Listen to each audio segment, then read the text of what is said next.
Hi guys, this is Mr. Rittner, and this is a quick video tutorial on how to create a graph specifically for the global climate change data. So presumably at this point, you've looked over the Making the Case for Climate Change document, at least the first couple of pages, so you have kind of a loose understanding of what exactly it is that we're doing here. Obviously, we're going to be making graphs, and then we'll be making figure captions to kind of help us analyze them. This is more of a tutorial about how to make the actual graph. I'm not going to go through each of these individual data sets with you. You'll see you have 1, 2, 3, 4, 5, 6, 7 in total. One for each data set, like CO2 and solar radiance. But since we did the CO2 one for you, I thought it would be appropriate to have a video tutorial of how you actually go about, making that graph essentially. So anyway, you should be able to find this data set somewhere in Google Classroom. I'll help direct you there, but it's probably in the morning announcements. And in order for you to work with it effectively, the best thing you're going to be able to do for yourself is go to File and then Make a Copy. That'll make you the owner of the file at that point, or at least the Google Sheet. So I would delete that part where it says copy of and just make it your own, add your last name or something to the end. I'm not going to make a copy right now because I already own the document, but you save it however you see fit so you have ownership, right? So do that now. All right, now the tricky part with this assignment, and it's really not tricky, is really what device you use. I know that the district offers iPads, and the iPads can be a little bit frustrating. You can certainly do this assignment on the iPad. That's absolutely a thing that can happen, but you have to just be mindful that you don't want to open up this document in Google Sheets. Ironically, it actually doesn't work very well in Google Sheets, the app. You want to open up this Google Sheet through the web browser. It has more options for you. Bottom line, guys, if the iPad is giving you a tough time, I would strongly recommend borrow a computer at home or go to the library and use one there. It's a lot easier to do it on a physical computer than the iPad. They're just not built for real science, unfortunately. All right, anyway, here's how we do this. You can see that I'm in the first data tab here on carbon dioxide, and we want to evaluate how CO2 levels in the atmosphere have changed through time. So I pulled some data from, I think this is from the NASA website. It's an authoritative, trustworthy, data source and everything. But you can see that we've got quite a bit of data here. This goes on for something like 700 rows. I would strongly encourage you not to left-click, hold, and drag to highlight your data. You're going to be here all day. The best thing you can do for yourself is just highlight the entire column. How do I do that? Well, if I want to highlight all of column A, I'm going to mouse over to where it says column A and just left-click. Now I've selected all of the data going on for infinity, essentially, all of the data in column A.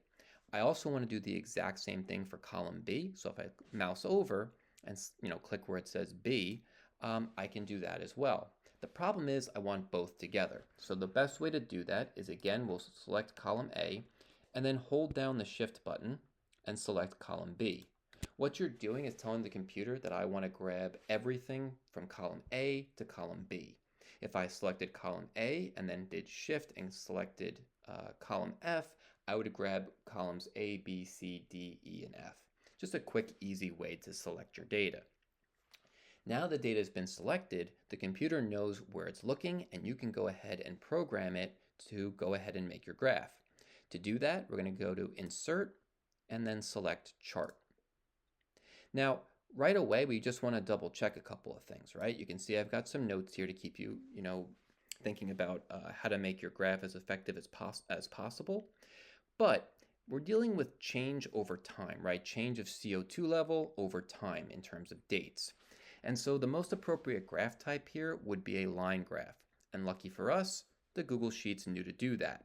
But always double check, did this work it out the best way possible? If I needed for some reason to switch this to a column chart, I can absolutely do that, right? It doesn't really work all that well here, but you do have the ability to switch the graph type to make it more appropriate if the computer guesses wrong. Now you'll see I left us some notes to go through here, and I do that on all the different data sheets, so make sure we do that. It says first, remember to remove the title from your graph. That goes in the figure caption. So sure enough, the computer did try and auto-generate a graph title for us. atmospheric CO2 level in parts per million, which is ppm, versus date. Uh, Obviously, you don't want a title in there anyway, but that title is pretty lousy. That's more of a physical science thing where you do one variable versus the other. We don't really like that in the life sciences. But anyway, we're going to go ahead, select all of that, and just delete it. All right, easy. Next, make sure you've labeled your axes and included units. And because you have a very smart science teacher, the way I set this up, 9 times out of 10, not every time, but for the most part, it should be doing that for you automatically. And sure enough, the vertical axis is labeled appropriately, atmospheric CO2 level, and in parentheses we have our units, parts per million, ppm. And on the horizontal axis, we have date, which is just fine with the different, it's really by decade, but that works out perfectly. All right, next it says tip. To make your data more viewable, set the left vertical axis, CO2 in parts per million, to have a minimum value of 300 parts per million. Right now we have a minimum value of 0, which basically just means that our scale is probably too large and it's a little bit difficult to make the trend or to analyze the trend in our data. So what we're going to do is just double click on this vertical axis here where we have the numbers, and that'll open up Chart Editor. Specifically, it opens up our vertical axis submenu. You could go there manually, but I'm just trying to save you the steps by double clicking like that. And you can see that it gives us a bunch of formatting things. We could play around with the text color and whatnot, but I really want to focus on where it says minimum. And we're going to go ahead and enter our minimum value of 300, and that'll reset, the axes, so now I've kind of zoomed in a little bit and we can get a better read of what our data is ultimately showing us.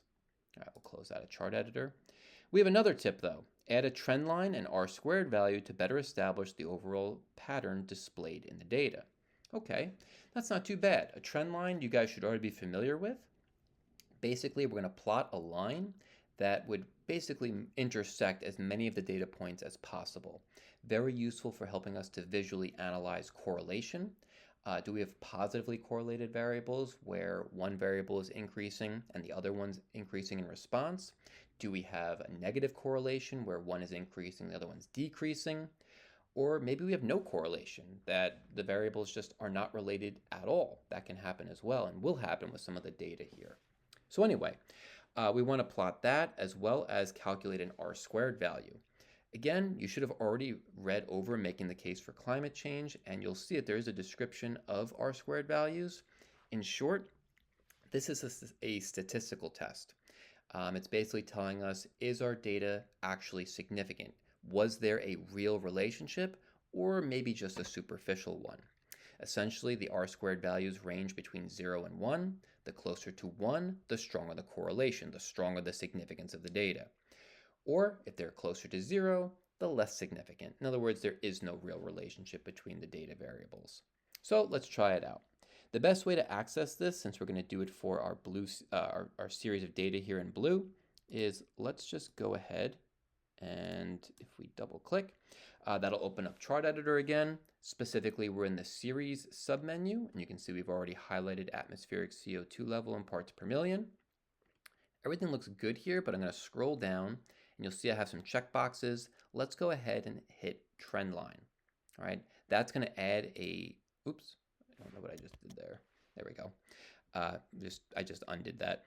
But you can see we have our trend line in blue, which definitely has a positive slope, implying positive correlation. In other words, as dates increase, as we get closer to today's date, atmospheric CO2 levels seem to be rising. Now, I don't love that we plotted that in blue. That seems kind of silly. It makes the trend line difficult to spot. So instead of making it a blue color, let's make the line color red, just to help it stand out a little bit. You pick whatever color you want as long as it stands out against the blue of your data series. Now, don't forget, we have one more thing to do, which is to add our R-squared value, so we can check off that box. And you can see now we have a legend at the top, which shows us what the blue series is, that's atmospheric CO2 level in parts per million. It tells us what the red is, that's the trend line. And then R-squared value is 0.977. That's about as close to 1 as we're going to get.